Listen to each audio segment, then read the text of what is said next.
This is Wilson Morales from Black Film and TV. Very appropriate that I'm wearing black. I'm in Memphis, in Graceland, home of the king, Elvis Presley. I'll be doing interviews today for the film Elvis Presley, directed by Baz Luhrmann, starring Tom Hanks, Austin Butler. Here I am at Graceland. It doesn't get any better than this. Stay tuned. Wilson Morales from Black Film and TV. Baz, obviously, people know about Elvis and his relationship with the black community, and it was important for us to see that in this movie. Knowing you had to include that somehow, was that a challenge as to how you were going to include it, and who in particular? We knew we wanted to hopefully see Rosetta in there. Yeah, look, actually, I see it the other way. I don't think there's any way you can tell the Elvis Presley story without telling about his relationship to the black community, to black culture and music. It's just not possible.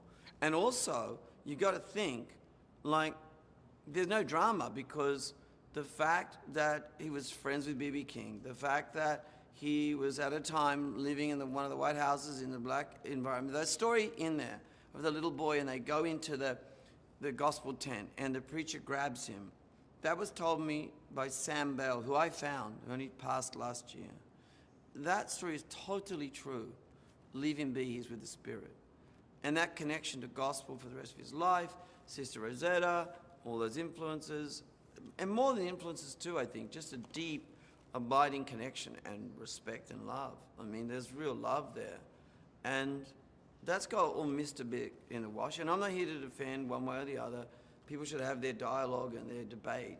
But all I am as the ultimate outsider is to tell the story. And you can't tell the story of Elvis without telling the story of black America as well. Whenever anybody does a story from birth to death, and it's a rich character, there's so much that can't be in there. You have to find a way to condense it. Yes. For you, obviously, Elvis has that rich background, but you can't throw it in there. What was the challenging aspect of how to minimize some of the things that some people want to see, or that you can't? I mean, you're find right. time? You're right. Like, Wilson, you're right. Like, there are going to be things where people go like, oh, he left the bit out where he went to see Nixon, where I actually did it, all this. But I had to serve an overall arc that's a 2.5-hour movie, essentially, right?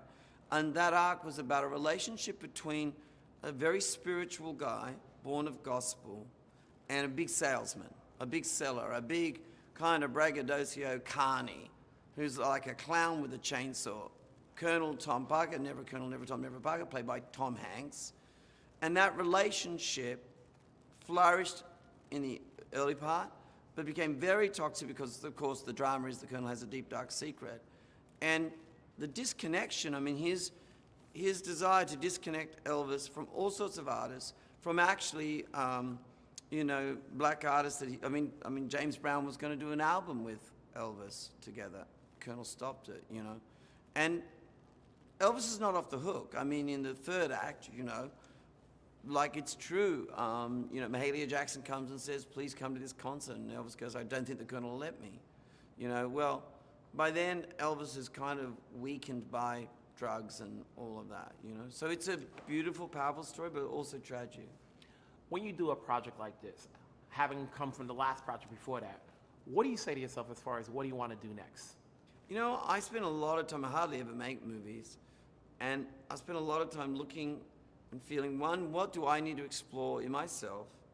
And two, what can I make that's going to be useful at a given moment? And I was working on a Chinese film, actually, and then I thought, oh, they're Elvis. I was a fan when I was a kid, but I thought, what a canvas to explore America in the 50s, 60s, and the 70s. And also maybe to get to a point about where we are now, while being, entertaining and great music and, laughter and some tears. But I hope. But then I go, how do I want to live? Because my movies take years to make. What life do I want to live in? I'm from a tiny country town. So when I go and do Moulin Rouge, I live in Montmartre. Or when I do Gatsby, I live in Fitzgerald's world. So I just thought, to understand America, you could do nothing more American than Elvis in those periods. Congratulations. Thank you, man. I really, really mean that. Yeah.